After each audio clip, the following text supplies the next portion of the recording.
Meralco Bolts kinuha ang Game 1 sa 2024 Philippine Cup Finals ng PBA. Narito ang Sports News. Sa mundo ng palakasan, ang latest malalaman sa DWIZ Sports News.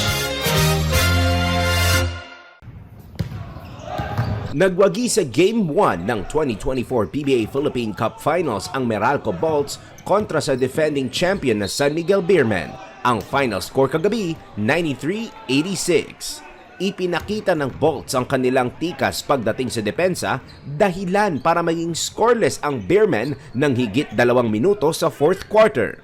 Nanguna para sa Bolts sina Chris Banchero at Chris Newsom na kapwa nagtala ng 18 points at may combined stat na 13 rebounds at 10 assists. Habang sina Bong Quinto at Alain Maliksi ay kapwa ring nagtala ng 15 points. Natambakan man ng 10 puntos ang Bolts noong second quarter, dumepende ang kupunan kay Newsom sa third quarter upang rumesbak.